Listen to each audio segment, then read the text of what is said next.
What motivates them? How good are they? How disciplined are they? We would do things like turnover from founder to the next generation. And it's about when people recognize that they want to move forward and that they want to. We really bring to bear a lot of our researched best practice tools and methodologies. If your peers, your boss, direct reports actually could tell you where they think you could improve, would that be valuable to you, and can we facilitate that? How do they fit into their team, and how does their team contribute to the organization's success? I think the ideal organization for us to work with is the organization who has courage to look in the mirror and take action. Hi, my name is Craig Weaver. I'm a partner here at March15 and I'm the head of the assessment practice. My name is Edita Pacuk. I'm president and a founder of March15 Consulting. My name is Maria Milanetti. My title is partner here at March15, a partner who runs the community piece of our business. Particularly today, if any organization thinks about its sustainability and existence in the future, they need not only to think about the leadership cadre and pipeline that they have right now, the people whom they have sitting on the chairs right now, making the decisions and guiding the organization in a certain direction, but they need to start thinking about how do they prepare themselves for the future that's coming. And so when we are having conversations with our clients about the developing leaders, and about their sustainability and success in the future, we take it straight back to the core values. What is really important for them as an organization? What distinguishes them from the competitions, from others? If you look at organizations, it's not necessarily the products or the service that makes the difference between one and another, but it's that DNA that makes the organization special. So when we look at the sustainability of business, we really want organizations to be clear as to what do they want to celebrate, what do they want to promote, what do they want to be moving forward. And with that in mind, we help them figure out whom do they select, whom do they promote, and how do they help people to be the best that they can be within the framework of organizational values and organizational culture and organizational business direction. And so when we look at developing leaders, we look at allowing the individual to be the best that they can be and drive the culture that is aligned with strategic direction of the organization. I don't think we have answers to all the needs with respect to the leadership development, but the answers that we have are very good answers. We are brilliant at helping them assess the potential of the leaders. So our assessment is very astute and focused on finding the overlaps between what the organization needs, requires, and desires, and who they have. We are also very focused and very disciplined and very good in helping the organization figure out where is the gap, where are the gaps between where the individual is today and where they should be or could be moving forward, and how to support that transition. And that from many perspectives, from the individual perspective, having a concrete and bang-on strong development plan that they have to implement, but also from meso perspective on how do they interact with the teams, with whom do they network, with whom do they collaborate, and how do they collaborate, from whom do they learn, who are their mentors, who are their ideals, who are their coaches internally, and also on a macro level, how do they impact the organization at large. So our interventions are always from those perspectives. It's not only about helping a leader in its isolation, it's helping them in that gestalt of the organizational demand. We're often asked by our client organizations here at March15 how we can help them or support them to overcome an obstacle or a barrier or deal with a problem that they're facing. And more often than not, our clients are organizations who are courageous and are willing to make changes, look in the mirror, make changes that need to happen for them to achieve the next level of performance that they want to go to. And in that conversation, the thing that I find most interesting is that we live in an era where there's been some huge shifts that are quite monumental. The demographics have diversified in most organizations.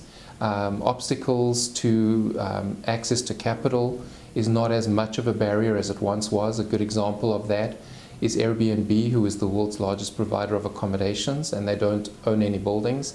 And Uber, the world's largest provider of car transportations, owns no cars. And so in this environment where those are not as big of an obstacle to become a market leader, you've got to wonder, where does an organization's competitive advantage lie? Because you can replicate most technology, most business processes, but the one thing that is quite unique to each organization is the talent or the people. And here at March 15, we really do believe that it is the people that advances business. If you have the right people in the right roles, success for the organization will follow. And so here at March 15, we have researched best practice tools and methodologies that we use to help organizations address issues around organizational change, managerial and leader development, succession planning, coaching, sales team effectiveness, and those sorts of organizational challenges. And we work alongside them and become a trusted advisor in ways that help them achieve these goals that they set for themselves. And so if you are facing any of these sorts of challenges, want to speak to somebody about how you could use these sorts of tools and methodologies to achieve the goals that you've set for your organization, please do reach out to us and continue this conversation. When you look at the development, it's not only development to be promoted, right? It's development also to be the best that you can be in the role in which you are right now. So the coaching that in which March 15 is involved, it is not necessarily focusing on the topic or skill, but focusing on the level. So if I look at some of our coaches that are working with the directors and the VPs, the senior management directors and VPs, they're often very tactical and pragmatic solution providers, problem solvers, very candid conversation facilitators or introspection facilitators who help a leader to figure out what is it I need to do with respect to running my business that can help me make the best and the most positive impact on the business. Something that we're often asked and something that we love to deal with is helping organizations to manage their talent needs and to support the actions that they're taking to manage their human capital. You know, if you think about the employee life cycle of sourcing people, selecting them, onboarding them, developing them, aligning them with the organization's direction and strategy, and performing workforce analytics, some of the key pieces that is often left out of that conversation is the actual employee. What is it that this individual is aspiring to in their career? And it's become something that is extremely interesting in the landscape of human resources management, is this whole aspect of what do people want to get out of their careers, where do they want to go, because we're finding increasingly that people in different generations want different things. They've got different expectations of their employers, different expectations of where they want to go in their career, and how it relates to their broader life. And so here at March 15, we really bring to bear a lot of our researched best practice tools and methodologies to help organizations understand what are the strengths and what are the development gaps within their workforce at an organizational level. We also use all of these tools and these methodologies to understand how do their teams collaborate and work together, and possibly what is driving tensions or turf wars within the broader organization. And then lastly, we also use these tools and methodologies to help individuals understand how do they fit into their team and how does their team contribute to the organization's success. When we work with the most senior levels, we're often used as a sounding board. I worked a while ago with a senior leader who said to me, when I was promoted to this level, I was told that from now on I will be deprived of two things. One is bad food and the other one is truth. And he said to me, and so far it has been proven to be true, and the more I work with senior leaders, the more I see that they are lonely. So having someone from outside the organization with whom they can have uncensored, truthful conversations in which they can be more vulnerable. They can have a conversation that they can be pushed, they can be challenged. Because our coaches are not afraid.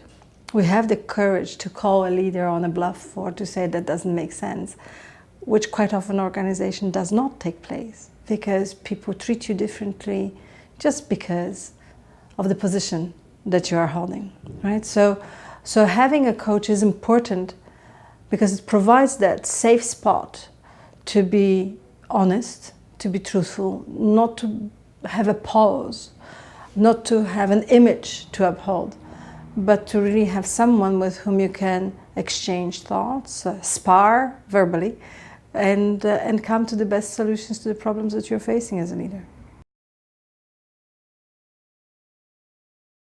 We want people to develop, we want them to advance, we want them to do what they want to do. Sometimes they're in the wrong spot, we want to help them to get into the right spot. Our fundamental belief is that people come, every one of us, with gifts and with things to offer, and they have to be in the right spot in order to offer them well. And the other thing that we do a lot of is we help people to gain self-awareness. So awareness of any sort allows us to develop. And so the very basic level, even if you did something like Myers-Briggs, it tells you a little about yourself, whether you're introverted or extroverted. But at the more complicated level, if your peers, your boss, your direct reports actually could tell you where they think you could improve, would that be valuable to you? And could we facilitate that and then work with you to see what you think you can improve? One of the key things that we're often challenged with in many organizations is how do we choose the right person for the right role? It's almost become a bit of a cliche in the consulting world. How do we make sure that the right person is in the right role, making the sorts of decisions that will actually move our organization to a point of being a leader in our industry? And this is a real critical thing because key leaders make key decisions that just trickle down throughout an organization. Some of the key things that we look at in March 15 when coaching future leaders really is leadership potential, because when we're looking to support an organization identify their future leaders, we look for three key things. First of all, we look for aspiration.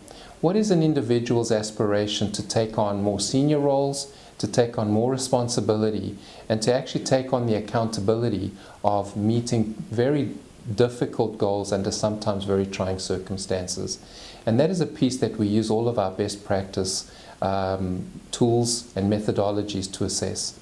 The second thing we look at is ability, and these are the leadership skills around being able to make decisions to create a strategy and a direction for the organization, lead people, manage the operation of the organization, and create a culture that will support the execution of that strategy.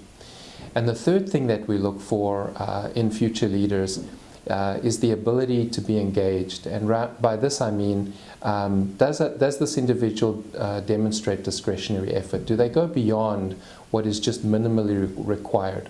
What does their commitment to the organization look like? Are they affectively committed to the organization? Are they normatively or just continuously committed to the organization? Am I here just because I'm stuck, or am I here because I love to be here? And this is what we look at in March 15 when helping organizations choose their future leaders. It's really key to ensure that there is alignment between the sort of person that an individual wants to be in that role and versus purely just a technical fit to the role requirements. As a group of industrial psychology practitioners, something that we are asked to do quite often is help organizations to select their leaders. And this is really a critical decision because the people that get selected into these roles make decisions that not only affect the entire organization in the here and now, but are likely going to have an impact for years to come.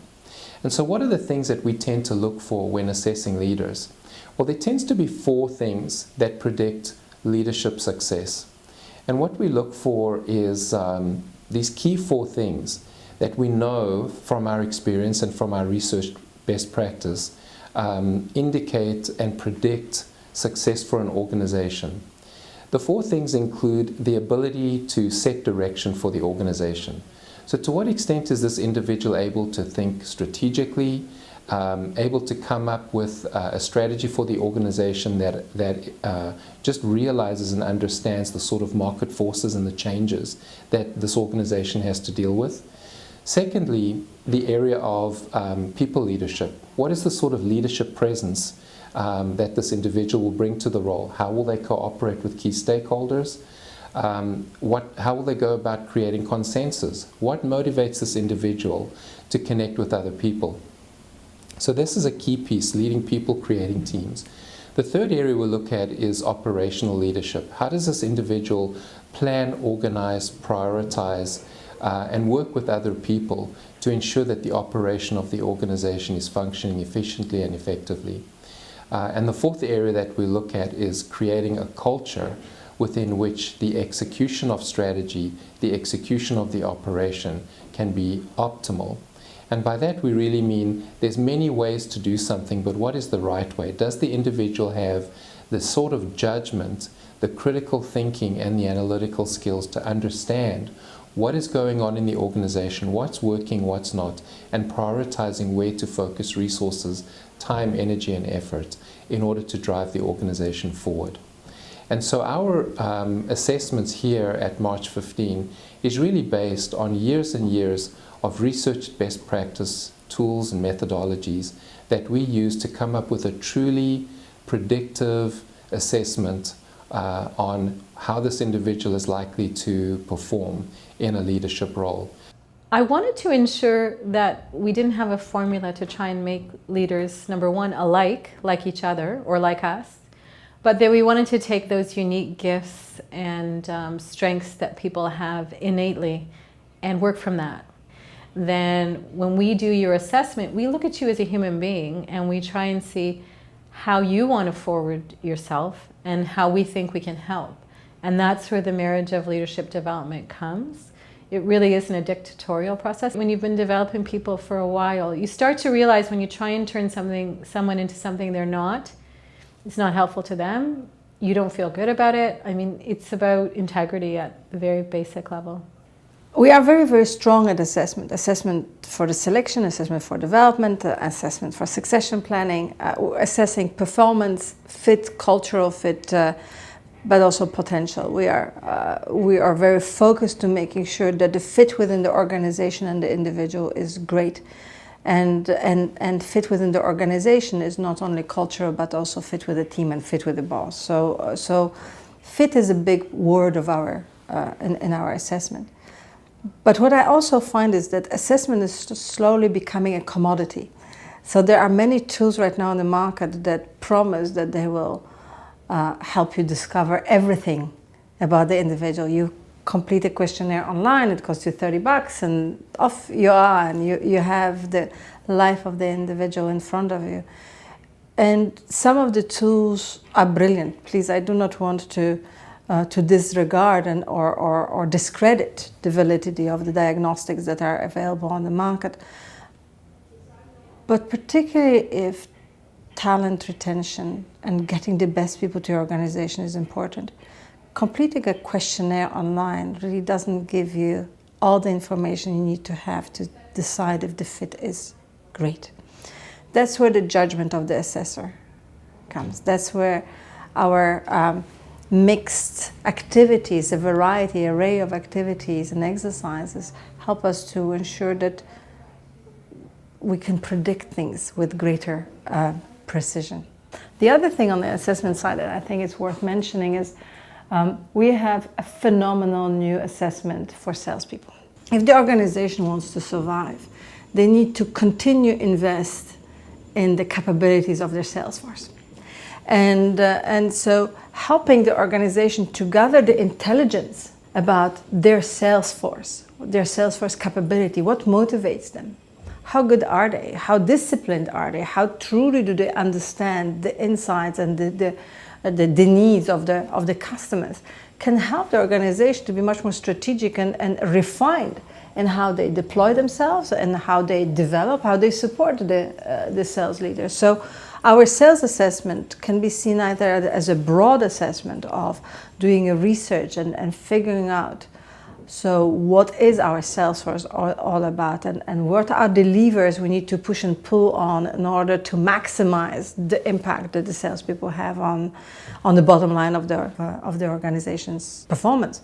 But also on a one-on-one level, as a sales assessment, to use sales assessment and development planning as a retention strategy for your best salespeople. And particularly if you are aware if these are the salespeople who want to be salespeople till the end of their careers, or are they using sales only as a stepping stone to another role. So if you have those little pieces of information as to what motivates you, what drives you in sales, how do you go about connecting with the client, how do you prepare yourself for the call, how aggressive are you, how much insight can you or do you demonstrate when you are interacting with your customers.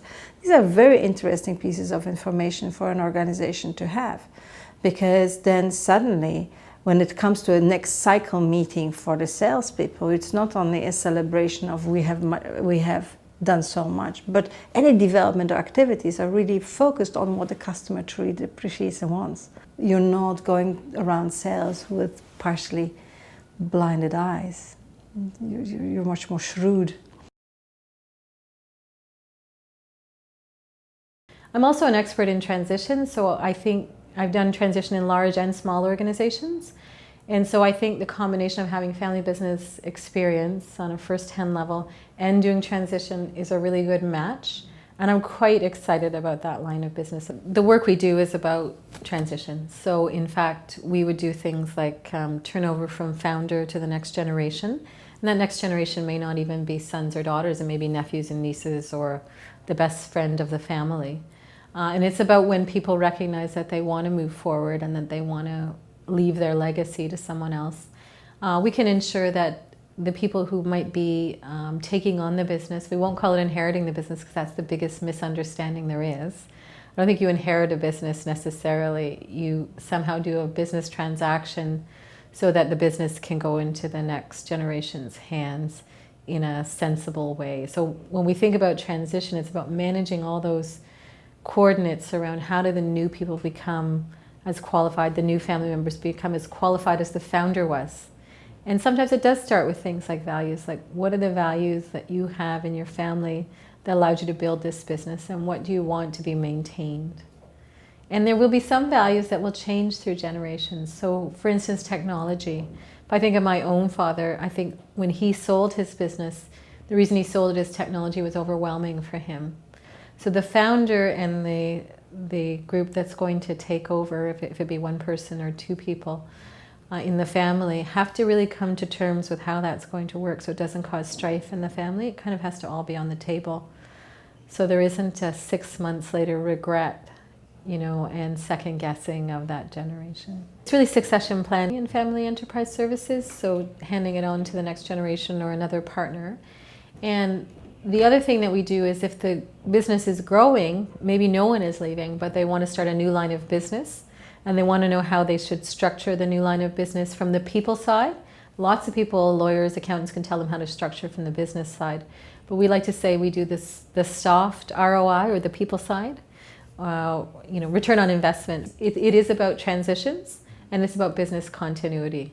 So I'd say that FES is about business continuity, whether that be handing the business down to the next generation or starting a new part of the business, or maybe there's going to be a piece of the business that will break off and one of the sons, daughters, or nephews or nieces will run that part of the business. It will be a partner business, but it will be quite separate and apart, and we'll negotiate how all that will work. If I have to summarize March 15, is we are an organization that helps our clients move their business forward by promoting and getting the best out of the people.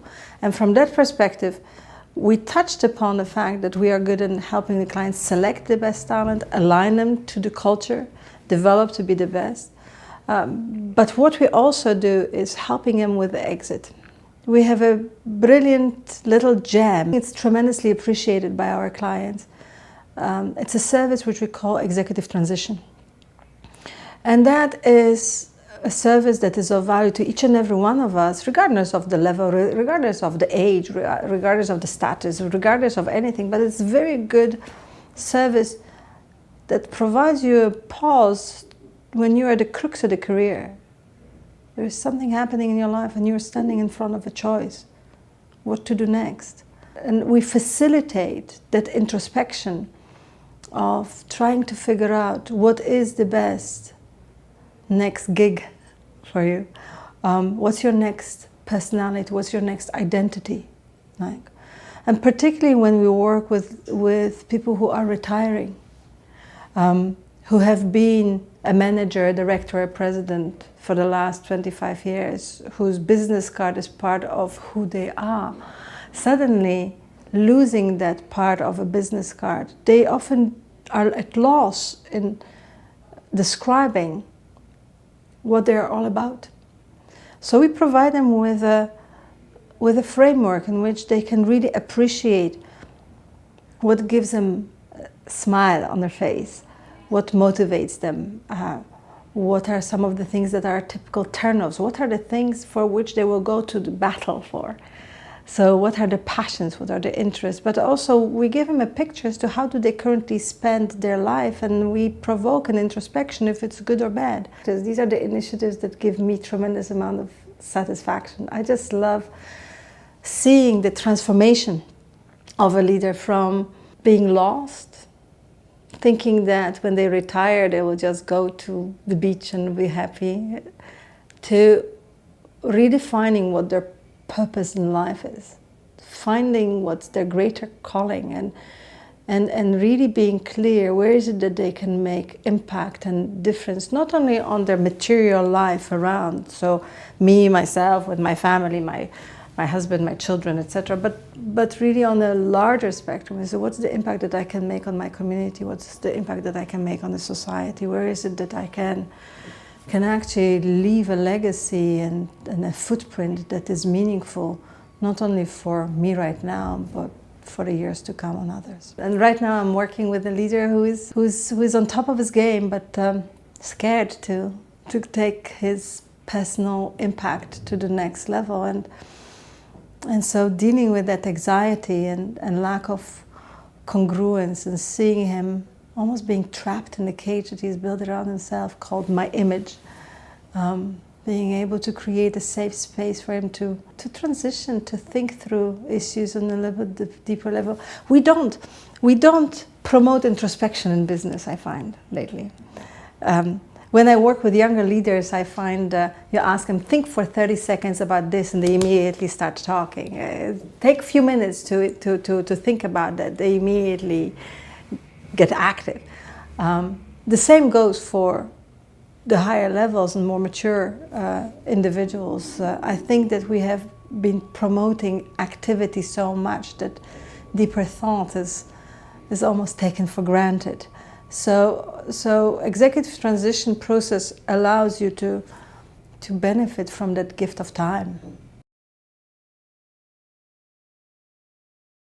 The ideal organization for us to work with is the organization who has courage to look in the mirror and take action. I find that it's a struggle for me as an individual running this firm to work with an organization that sees the initiatives in which they are deploying us as a checkbox done. They don't see the true impact and potential of what can be done, but are much more transactional and shallow in their introspections. And we don't have many, actually we don't have long-standing relationships with organizations as such. I think we self-select out. What we do enjoy, and I think our clients enjoy us, when there is that honest exchange.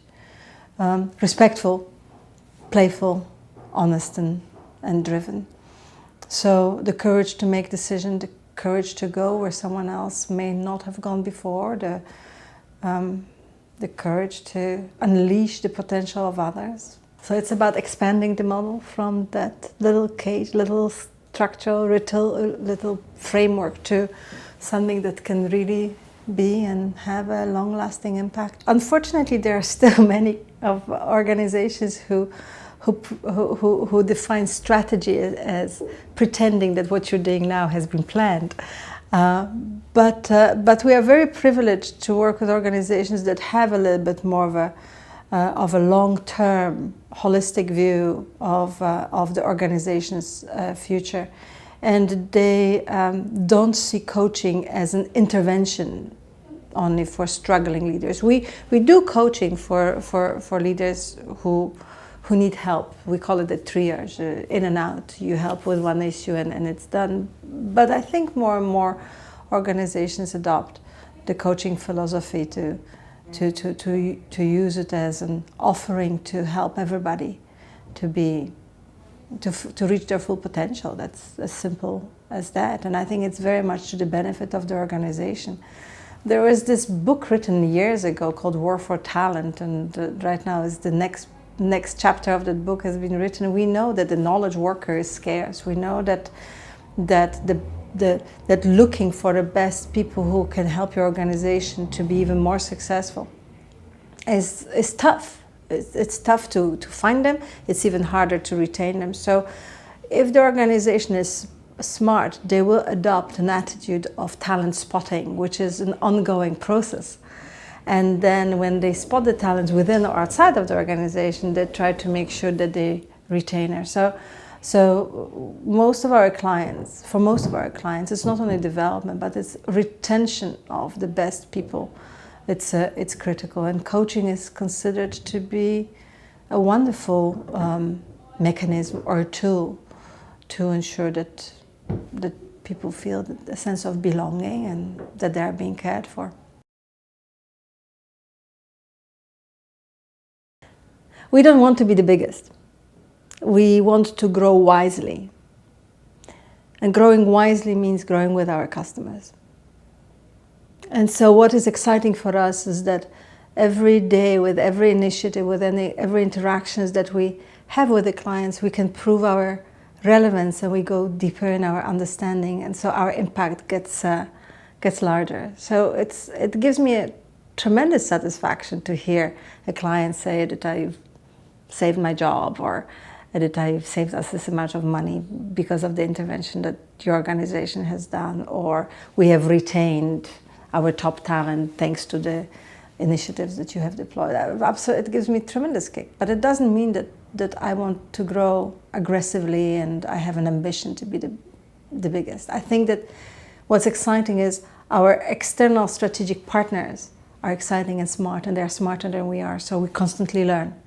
What's exciting is about the fact that we are constantly curious and we want to reinvent ourselves. So we learn, we are madly learning, and we are bookworms. Look around you, it's all about reading, but it's also translating the research and the thinking of others into something that is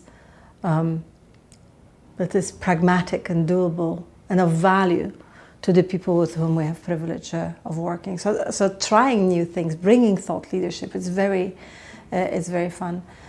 Seeing the team deploy, seeing team gelling. We are quite young. We are just a year and a half old, but there is a little quirky culture that we have, and we love spending time with each other. And there is that brutal honesty that can be overwhelming to the outsider, but it's part of what we are. In the future, what's in the future? I think we will want to remain nimble, agile, small, but surrounded by the best brains around. We're very proud of being connected to Henry Mintzberg, being connected to Edgar Schein, being connected to Jonathan Gosling. These are brilliant names to be partnered with. We are privileged to be part of MRG Network. We are proud to be partners with Altruvis. These are connections that are not taken lightly, and we have an obligation not only to have that relationship, but also nurture it and give back. And lastly, but certainly not leastly, I don't see March 15 as being just focusing on doing work. I think we have an obligation to contribute to community. And so for us to have that generous and philanthropic view of giving back from day one of our existence. It's not something that we have written on our website, but it is something that truly defines us. So having connections with the young artists of Ontario who showcase their work on a regular basis, playing a role on boards and helping non-for-profit organizations be the best that they can be. These are things that are touching the core values, that are touching who we are as human beings. And yeah, we are part of that community. We are part of the Gestalt of Toronto, and that's how we should be.